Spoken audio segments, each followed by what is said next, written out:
이 시간 하나님께서 주시는 말씀 디모데 후서 1장 9절에서 18절 말씀입니다.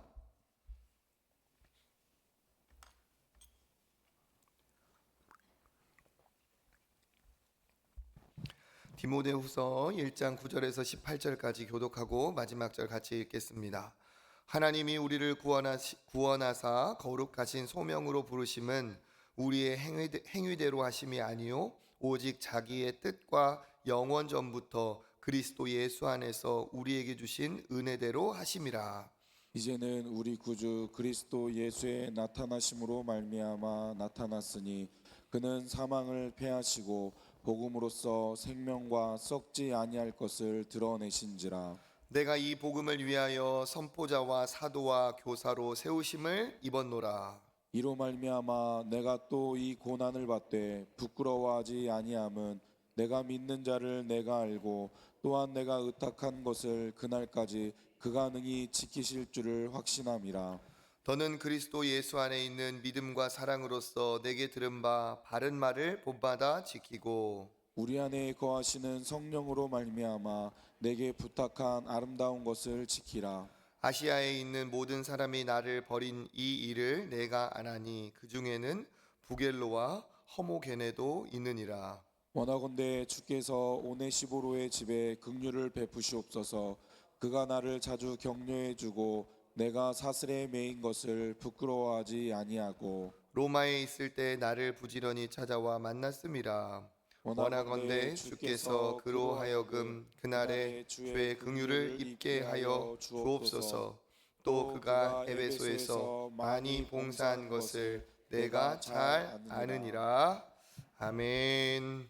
할렐루야. 은혜의 자리에 나오신 모든 분들을 주의 이름으로 환영하고 축복합니다. 오늘 우리의 기도로 하나님께서 큰 은혜의 일을 이루실 줄 믿습니다. 오늘 이어서 디모데에게 보내는 바울의 편지입니다. 어제 읽은 1장 8절이 능력으로 부끄러워하지 말고 복음과 함께 고난을 받으라, 이렇게 담대하게 디모데에게 명령을 하며 이제 권면을 하고 있죠. 복음과 함께 고난을 받으라. 그리고 오늘 우리가 읽은 9절에서는 복음으로 왜 고난을 받아도 되는지, 고난을 복음과 함께 받는 것이 어떤 의미가 있는지를 이야기하고 있습니다. 먼저 우리 9절 한번 읽어보겠습니다. 하나님이 우리를 구원하사 거룩하신 소명으로 부르심은 우리의 행위대로 하심이 아니요 오직 자기의 뜻과 영원 전부터 그리스도 예수 안에서 우리에게 주신 은혜대로 하심이라. 아멘. 첫 번째 이유는 무엇이냐? 우리 9절의 상반절에 있는 것처럼 하나님이 우리를 구원하셨기 때문에 복음과 함께 고난을 받을 만하다라고 얘기를 하고 있습니다. 복음이 우리를 구원하게 하셨고 그 복음은 예수 그리스도를 믿음으로 말미암아 우리에게 영원한 생명을 주신 능력의 복음이죠. 그러니까 그 복음으로 인해서 우리가 구원을 받았는데 이 구원은 잠깐의 구원이 아니라 영원한 구원, 우리에게 정말 여기 밑에 10절에도 있는 것처럼 생명과 썩지 아니할 영원한 구원을 우리에게 주셨기 때문에 이 복음이 우리에게 그 구원을 가져다 주는 것인데, 이 복음을 통해 우리가 이 놀라운 하나님의 영원한 생명을 얻어놓고 우리가 이것 때문에 고난을 당하는 것이 무엇이 그렇게 큰일이냐, 이것을 전하는 것은, 이것을 받은 것은 정말 큰 축복이 아니냐. 그 복음이 구원을 가져다 주기 때문에 그것을 우리가 얻었다면 그것으로 인해서 받는 고난이 그리 크지 않다, 그것이 보람이 있다 얘기를 합니다. 그리고 두 번째로 거룩하신 소명으로 부르셨기 때문에 고난과 함께 복음과 함께 고난을 받을 만하다 얘기합니다. 무엇이냐? 우리를 소명으로 부르셨기 때문에. 어떤 소명일까요? 복음을 전하는 소명이죠. 그러니까 복음이 우리에게 구원을 주셨기 때문에 같이 있어서 고난을 받을 만하다 하는 것이고, 또 이 복음을 전할 때 누구든 그리스도를 믿는 자에게 구원을 주시는 하나님의 능력이 복음 안에 있기 때문에 이 놀라운 복음을 우리가 받은 것도 귀하고 감사한데 이 복음을 전할 수 있는 것은 놀라운 특권이라 하는 거죠. 나로 인해서 누군가가 이 복음을 받으면 그 복음으로 인해서 예수님을 믿고 그가 거듭나고 영원한 생명을 얻고 하나님의 자녀가 되게 하는 이 놀라운 일에 우리가 초대를 받았고 이것을 할 수 있게 되었는데 얼마나 이게 놀라운 축복이냐. 우리가 금덩어리를 하나씩 나눠주게 된다면 그것도 큰 축복일 텐데, 그렇죠? 금덩어리가 나에게 소중한 거니까. 근데 이거는 금덩어리와 비할 수 없는 영원한 생명을 우리에게 주셨고 그것을 나눌 수 있게 하셨는데 이건 엄청난 축복이라 하는 거죠. 10절에 보니까 그리스도의 나타나심으로 말미암아 나타났으니, 예수님이 이 땅에 오심으로, 예수님으로 십자가의 구원으로 확실히 나타났으니 그가 사망을 어떻게 하시고 패하시고 사망을 무찌르시고 복음으로써 어떻게 하셨다?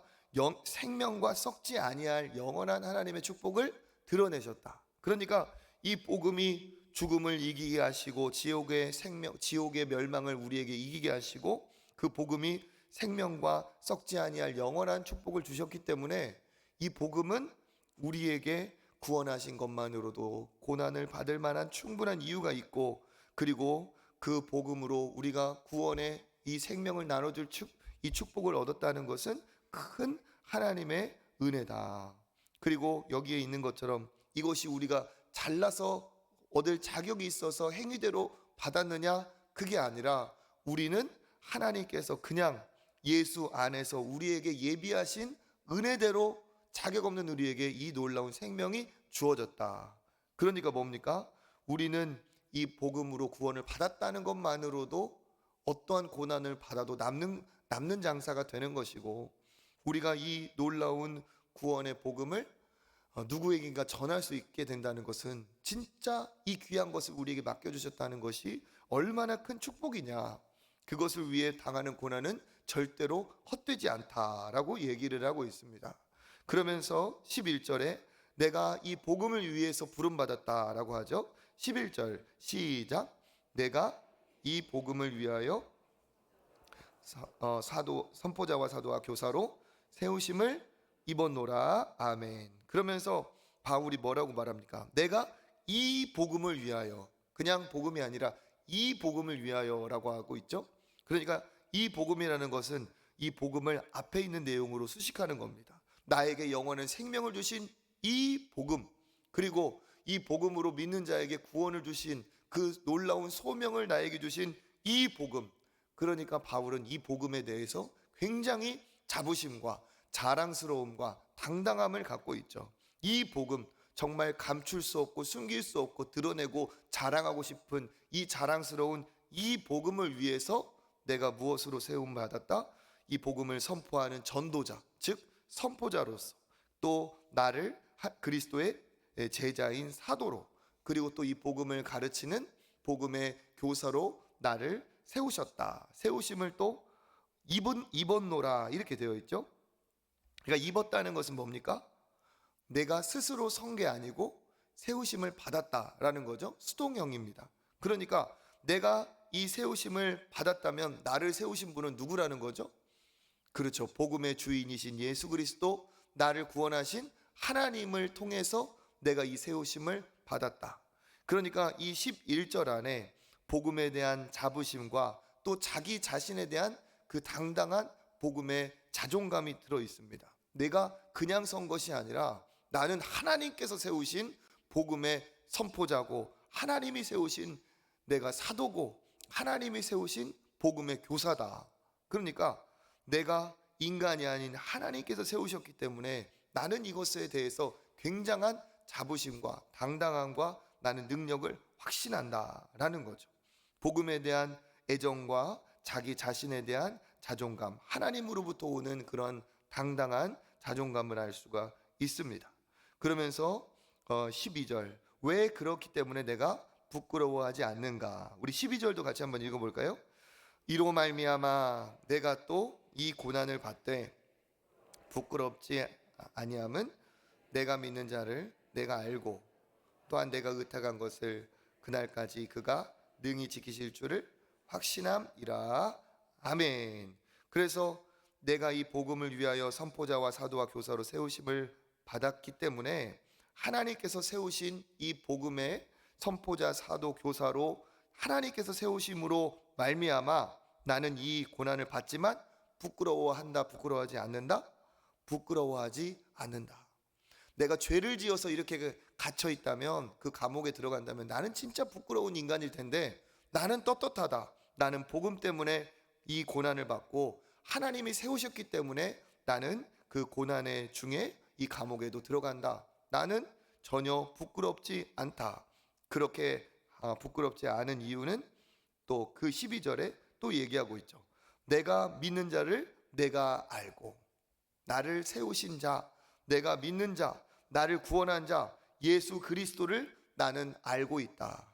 그가 얼마나 의로우신지, 그가 얼마나 나를 위해 고난을 받으셨는지, 그가 나를 자기 생명보다 얼마나 사랑하시는지 내가 알기 때문에 나는 부끄럽지 않다.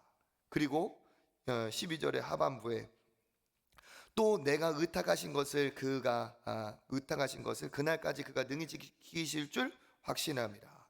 내가 또 그에게 의탁한 것이 있는데 그것을 지키실 거래요. 내가 의탁한 것이 무엇일까요? 이 바울은 내가 복음 전도자로 나서면서 자기의 모든 것을 그 하나님께 이제 맡겼죠. 의탁하셨다, 의탁했다라는 이 단어는 통장에 예금을 맡겼다라는 뜻이에요. 그러니까 내가 나의 예금을 맡겼다. 즉 단적으로 얘기하면 나의 모든 것, 나의 생명을 맡겼다라고 볼 수 있죠. 바울은 복음 전도자로 나서면서 나를 위해 그가 죽으셨기 때문에, 그가 나를 위해 죽으시고 내가 영원한 생명을 얻었기 때문에 나 역시 그에게 나의 영원한 생명을, 나의 영원한 모든 것을 그에게 맡겼다. 그런데 그는 어떤 분이냐? 내가 맡긴 것을 잃어버리거나 내가 맡긴 것을 놓치거나 잊으실 분이 아니라 그날까지, 예비하신 그날까지 내가 맡긴 것을 지키실 그러한 신실하신 분, 능력의 하나님이시다. 그러니까 내 생명을 그에게 맡겨놓고 내가 이렇게 달려가도 나는 아깝지도 않고 부끄럽지도 않고 나는 걱정스럽지도 않다라는 거죠. 그 나를 부르신 하나님에 대한 확신을 알 수 있습니다. 그러니까 고난 중에도 나를 지켜주신 하나님의 모든 것을 체험한 이 바울의 담대한 고백이라고 말할 수가 있습니다. 그러면서 13절과 14절은 복음 전도자로서의 어떠한 마음가짐으로 이제 너도 지키기를 바라는지 이야기하고 있습니다. 우리 13절 14절 읽어보겠습니다. 너는 그리스도 예수 안에 있는 믿음과 사랑으로서 내게 들은 바 바른 말을 본마다 지키고 우리 안에 거하시는 성령으로 말미암아 내게 부탁한 아름다운 것을 지키라. 아멘. 13절도 지키고 14절도 지키라 해서 반복해서 지키고 지켜라 강조를 하고 있죠. 어떻게 지켜야 되는가? 이 복음에 대한 이 마음을 지키는데 첫 번째, 복음 전파자의 마음을 지켜라 하는 얘기입니다. 무엇으로? 그리스도 예수 안에 있는 믿음과 사랑으로서 지켜라. 그러니까 복음을 전하는 너에게 있어서 중요한 마음가짐은 뭐라는 거죠? 믿음과 사랑. 그 믿음과 사랑이 어디 있습니까? 그리스도 안에. 그러니까 그리스도를 믿는 믿음의 마음을 지키고, 그리고 너를 얼마나 그가 사랑하셨는지 그 사랑의 마음을 지켜야 이 복음을 전할 수 있다는 거죠. 예수 그리스도를 믿는 믿음이 있어야 지킬 수가 있고, 예수님을 사랑하는 그 사랑의 뜨거운 애정이 있어야 우리가 복음을 지킬 수가 있는 것이죠. 그래서 그리스도 안에 있는 믿음과 사랑을 가지고 바른 말을 본받아 지켜라 얘기하고 있고, 14절에도 너 혼자서는 안 된다. 우리 안에 거하시는 누구로 말미암아? 성령으로 말미암아 또 지켜야 된다. 그러니까 복음 전파자인 너의 마음가짐은 믿음과 사랑이 있어야 되고, 또 너의 안에 계신 누구를 힘입어? 성령을 힘입어서 그 성령이 주시는 그 은혜로, 성령의 능력으로, 그러니까 능력의 원천, 이기게 하시는 원천은 어떻게? 성령으로 말미암아 온다는 거죠. 그래서 성령으로 말미암아 부탁한 아름다운 것을, 즉 복음을 지켜라 얘기하고 있습니다. 그래서 고난을 받아야 될 이유가 무엇이며, 내가 고난을 어떻게, 고난을 받는 복음이지만 그것에 대해서 어떻게 확신하는지, 그리고 디모데에게 그 고난을 감당하는 복음 전파자로서는 어떤 마음과 어떠한 혼자가 아닌 성령으로 이렇게 지키라고 얘기하고 있습니다. 그러면서 15절부터 18절까지는 자기를 버리고 떠난 사람과 끝까지 자기 곁에서 지킨 의로운 믿음의 사람을 예로 들고 있죠. 15절에 보니까 부겔로와 허모게네라는 이 두 사람은 반역을 해서 바울에게 아픔을 주고 이렇게 떠난 대적자의 대명사로서 이야기를 하고 있지만 반대로 바울에게 큰 소망이 되고 격려가 되었던 사람이 있죠. 그의 이름이 누굽니까? 오네시보로 얘기하고 있습니다. 16절에 보니까 그가 어떤 일을 했기 때문에 그렇습니까? 오네시보로의 집에 긍휼을 베푸소서. 그가 나를 어떻게 자주 격려해 주고, 그러니까 고난 당하면서 힘들고 낙심만 될 때도 인간적으로 있었을 거 아니겠습니까?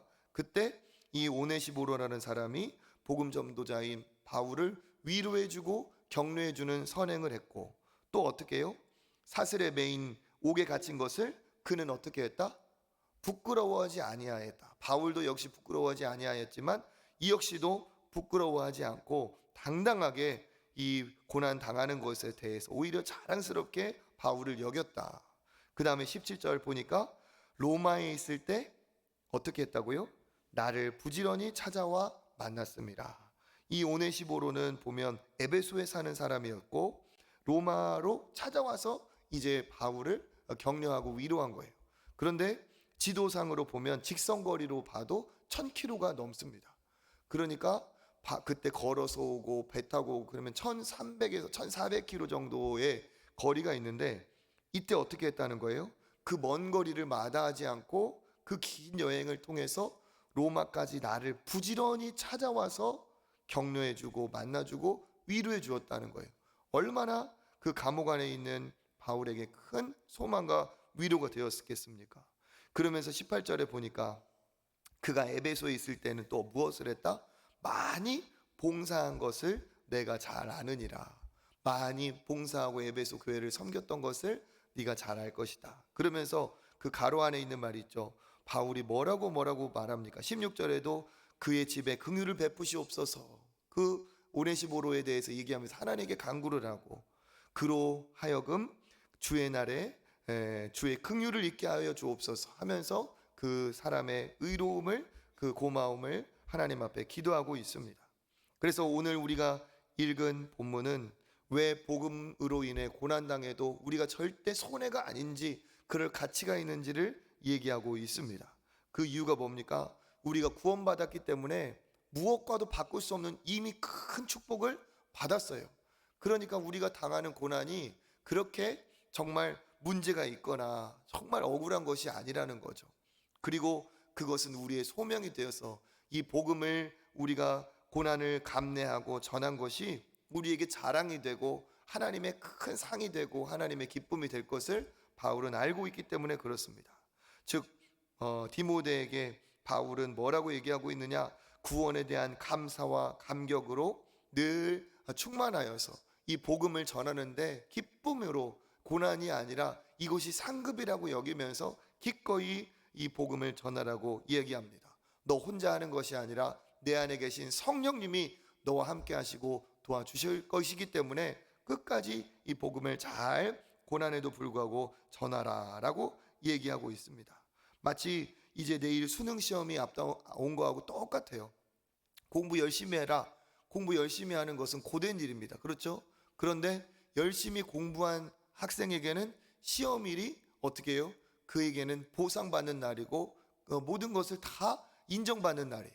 그런데 매일 놀고 그렇게 한량으로 지낸 학생에게는 시험 오기 전까지는 편하게 살겠죠. 고난당할 일도 없어요. 그런데 그 시험 받는 날부터는 이제 그 인생이 꼬이는 거예요. 마찬가지로 복음 때문에 고난을 당하는 사람이 진짜 의인이고 하나님 앞에 복을 받을 사람이고 그날이 반드시 온다는 거예요. 그러니까 이 하나님이 주신 이 시간을 그냥 허투루 보낼 게 아니라 복음을 위해 살고 복음을 자랑하고 복음의 사명을 감당하는 것이 이것보다 복된 삶이 없다라고 이야기를 하고 있습니다. 그러면서 내가 이것에 선포자와 사도와 교사로 부름받았다 하면서 자기 정체성을, 그리고 자기를 세우신 하나님에 대한 감사를 표현하고 있습니다. 고난을 감내하고서라도 전해야 될 이 복음을 갖고 있기 때문에 거기에 대한 자존감이 드러나고 있죠. 그러면서 두 부류의 사람을 얘기하고 있죠.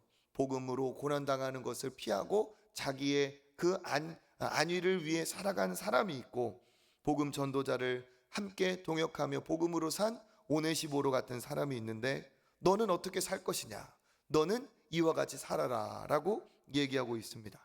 이것은 우리에게도 마찬가지죠. 우리 역시 복음을 택하여서 복음을 전하며 이 바울과 같은 길을 갈 것인지, 아니면 그냥 나 혼자 구원받았으니까 내가 그냥 평안하게 나 혼자 잘 먹고 잘 사는 나 중심의 삶을 살 것인지, 복음과 상관없는 삶을 살 것인지, 우리에게 어떻게 살 것인지를 두 가지 길을 보며 제시해주고 있습니다. 또한 복음을 전하는 복음 전도자, 목회자, 선교사, 사역자를 우리가 어떻게 대하는 것이 하나님이 기뻐하시고 상급이 될 것인지도 얘기하고 있습니다. 우리가 섬기는 봉사와 우리가 하는 모든 복음의 수고는 절대로 헛되지 않는다는 것을 오늘 말씀을 통해 알 수가 있습니다. 그래서 오늘은 우리가 이 복음으로 얼마나 큰 복을 받았는지, 그리고 이 복음을 전하는 것이 얼마나 큰 축복인지 이야기하고 있습니다. 오늘 우리에게 주신 이 말씀을 잘 새겨서 우리가 오늘도 복음을 자랑하는, 복음으로 기뻐하는, 복음 때문에 내가 뭔가 손해를 보고 대가를 치르더라도 그것이 하나님의 큰 상이 되고 하나님의 기쁨이 되는 것을 우리가 믿고, 또 복음으로 오늘 하루를 기쁨으로 또 당당함으로 사시는 저와 여러분 되시기를 주님의 이름으로 축복합니다. 기도하겠습니다. 하나님 감사합니다. 이 고난 받아도 좋을 복음, 오히려 고난 당하는 이 놀라운 사명이 우리에게 큰 축복인 이 복음을 또 디모데에게 주시는 말씀을 통해 깨닫게 하여 주시니 감사를 드립니다. 우리 역시도 하나님 앞에 복음 때문에 수고하게 하시고, 복음 때문이라면 땀도 흘리고, 또 복음 때문이라면 우리 물질과 우리의 삶도 하나님 앞에 드릴 수 있는 믿음의 사람 되게 하여 주시옵소서. 나 혼자만 예수 믿고 자기중심적으로 살아가는 것이 아니라 복음 때문에 예수 그리스도를 자랑하게 하시고, 안 믿는 자들에게 예수님을 당당하게 말할 수 있는 복음의 사명과 복음의 자존감이 있는 우리들 되게 하여 주시옵소서. 복음을 부끄러워하지 않게 하시고 복음으로 인하여서 모든 이들에게 구원의 통로가 되게 하여 주시옵소서. 또한 바울을 선대한 오네시모로와 같이 우리 역시도 복음 전하는 자들을 잘 대하게 하시고, 그 선교사님 또 복음 전파자 사역자들을 우리가 동역하며 하나님이 기뻐하시는 평신도 리더들로 주님 사용하여 주시옵소서. 모든 것 감사드리며 예수님의 이름으로 기도합니다. 아멘. 우리 이 시간 같이 기도하겠습니다. 특별히 복음을 전하는 선교사님을 비롯하여 복음 전도자들을 위해서 우리가 다시 한번 기도하며 또 중보기도하는 오늘이 되고, 또 내일 시험 보는 우리 학생들을 위해서 또 나와 교회와 가정과 한국교회를 위하여서 기도하고 또 개인의 기도의 자리로 나아가겠습니다. 이 시간 주님 한번 잡고 기도하겠습니다. 주여